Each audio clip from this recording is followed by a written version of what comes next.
Praise the Lord. सबको जय मसीह की। आज मैं एक छोटा सा संदेश आपके साथ शेयर करूंगी।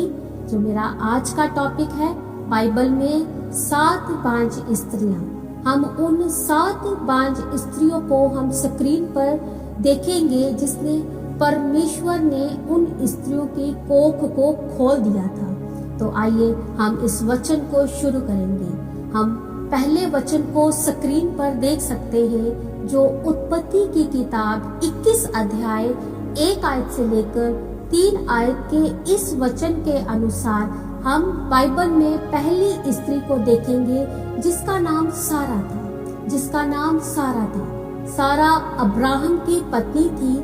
तो वे दोनों इस बात की आशा नहीं रखते थे कि उनके कोई संतान होगा या उनके कोई पुत्र होगा। तब परमेश्वर का एक स्वर्गदूत अब्राहम और सारा के पास जब आता है और उससे संतान होने की बात करता है, तो अब्राहम और सारा इस बात को टाल देते हैं, क्योंकि परमेश्वर अब्राहम और सारा को परखते हैं, क्योंकि परमेश्वर ने ही सारा की कोख को बंद कर दिया था। तो जब समय पूरा होता है, सारा गर्भवती होती है और एक पुत्र को जन्म देती है।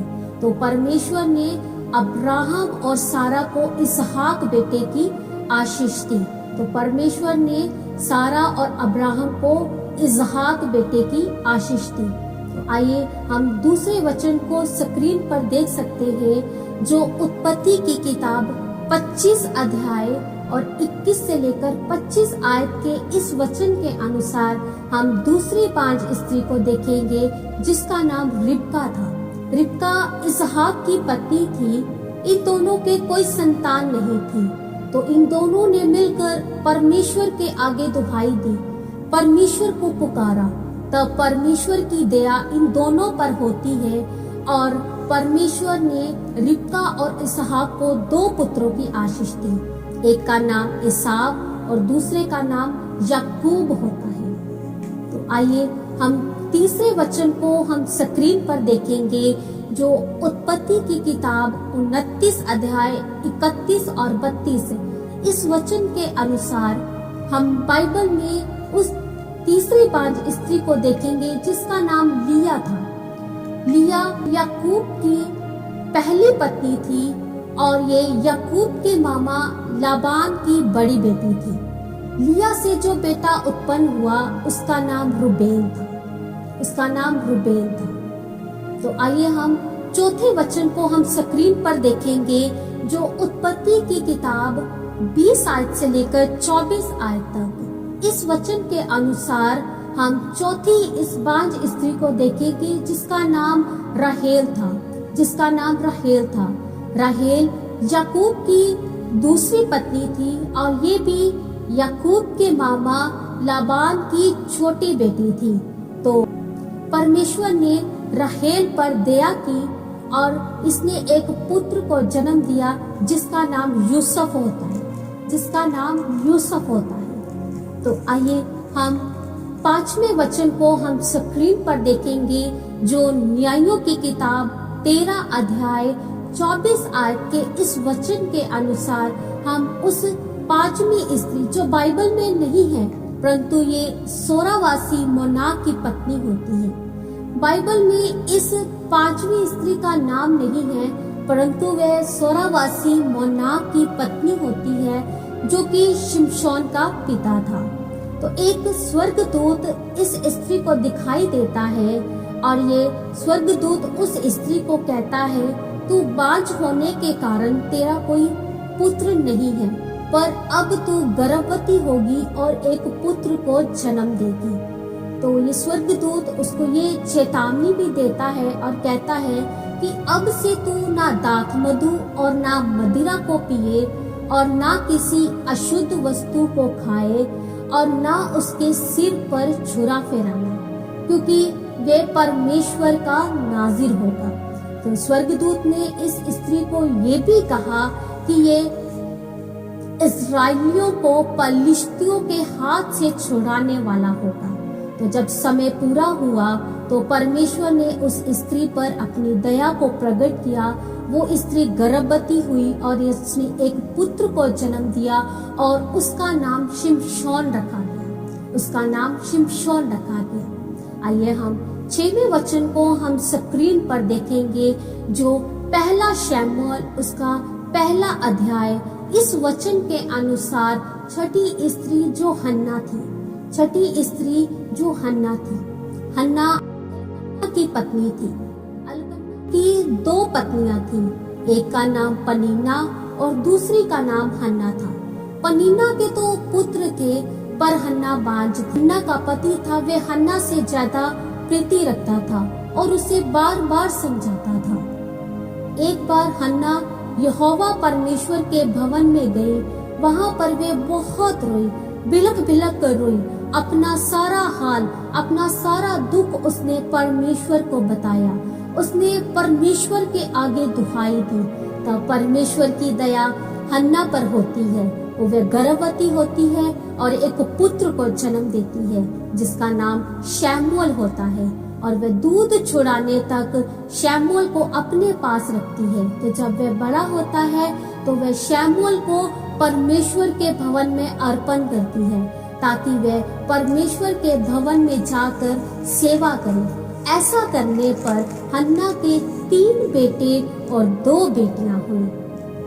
तो हम 7वें वचन को स्क्रीन पर देखेंगे, जो लूका रचित सुसमाचार 1 अध्याय 13 आयत के इस वचन के अनुसार हम 7वीं बांझ स्त्री को देखेंगे, जिसका नाम इलीशिबा था, जिसका नाम इलीशिबा था। इलीशिबा जकरिया की पत्नी थी। जकरिया एक याजक था। वे दोनों बूढ़े थे और इनकी कोई संतान नहीं थी।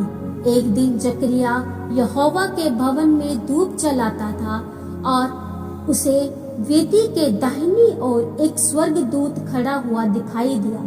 जब स्वर्गदूत ने जकरिया से कहा, तेरी पत्नी इलीशिबा जो बांझ है, अब वो गर्भवती होगी और वह एक पुत्र को जन्म देगी और वह गर्भ ही से पवित्र आत्मा से परिपूर्ण होगा।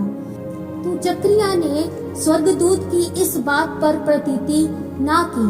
तो स्वर्गदूत ने इस बात को जब तक ये पूरा नहीं हुआ उसके मुंह को बंद कर दिया। जब समय पूरा हुआ तो इलीशिबा गर्भवती हुई और उसने एक पुत्र को जन्म दिया जिसका नाम यूहन्ना रखा गया। ये वही यूहन्ना था जिसने यीशु मसीह को बपतिस्मा दिया था और बाद में ये यूहन्ना बपतिस्मा देने वाला कहलाया। आज हमने स्क्रीन पर उन बांझ स्त्रियों को देखा जिसने परमेश्वर ने उन स्त्रियों की कोख को खोल दिया था। इन स्त्रियों ने कठिन परिस्थितियों में भी परमेश्वर पर विश्वास किया, परमेश्वर के आगे दुहाई दी और परमेश्वर ने इन 7 बांझ स्त्रियों की कुख को खोल दिया। तो आइए हम भी परमेश्वर पर भरोसा रखें, अपना विश्वास परमेश्वर पर बनाए रखें, तो परमेश्वर हमारी भी कोख को खोलने की सामर्थ रखता है, क्योंकि परमेश्वर हमें आनंद करने वाली माता बनाता है। क्योंकि परमेश्वर का वचन कहता है गर्भ का फल उसकी ओर से प्रतिफल है। सचमुच हमारा परमेश्वर कितना महान है, क्योंकि परमेश्वर का वचन कहता है विश्वास करने वालों के लिए सब कुछ हो सकता है। तो आज मेरी बहनों, आप निराश ना हो, हताश ना हो, अपना भरोसा परमेश्वर पर बनाए रखें, क्योंकि हमारा परमेश्वर बंद कोख को खोलने की सामर्थ रखता है। आज हमने स्क्रीन पर उन 7 बांझ स्त्रियों को देखा जिस परमेश्वर ने उन स्त्रियों की कोख को खोल दिया। उन स्त्रियों ने परमेश्वर पर अपना विश्वास को मजबूत किया, अपना विश्वास परमेश्वर पर रखा और परमेश्वर ने उन स्त्रियों की कोख को खोल दिया। तो आइए अब हम अपनी आंखों को बंद करते हैं और मैं आपके लिए प्रार्थना करती हूँ। धन्यवाद मेरे प्यारे खुदा प्रभु, राजाओं के राजा अनुग्रहकारी परमेश्वर प्रभु जी, हम आपका धन्यवाद करते हैं पिता परमेश्वर। आज हमने प्रभु आपके पवित्र वचनों में उन 7 बांझ स्त्रियों को पढ़ा प्रभु जी, किस प्रकार आपने उन स्त्रियों की कोख को खोल दिया पिता परमेश्वर प्रभु जी। मेरे प्यारे खुदा प्रभु जी, मैं उन बांझ स्त्रियों के लिए प्रार्थना करती हूँ प्रभु जी, आप उनकी कोख को भी खोल दे पिता परमेश्वर, क्योंकि प्रभु आप हमें आनंद करने वाली माता बनाते हैं प्रभु जी। और प्रभु आपका पवित्र वचन कहता है गर्भ का फल आपकी ओर से प्रतिफल है पिता परमेश्वर। सचमुच पिता परमेश्वर प्रभु जी, ये वचन हमारी जिंदगियों में प्रभु घर करे पिता परमेश्वर प्रभु जी। और प्रभु जी हम पिता परमेश्वर आप उन्हें भी आनंद करने वाली माता बनाए प्रभु जी। सारी बातों के लिए प्रभु मैं आपका धन्यवाद करती हूँ, इस पवित्र वचन के लिए भी प्रभु मैं आपका धन्यवाद करती हूँ, और सारा जलाल मैं आपको देती हूँ। और इस प्रार्थना को मसीह यीशु के नाम से स्वर्ग के पिता हम मांगते हैं, आमीन आमीन आमीन। सबको जय मसीह की। परमेश्वर इस वचन के जरिए, इस संदेश के जरिए आप सबको बहुतायत के साथ आशीष दे। सबको जय मसीह।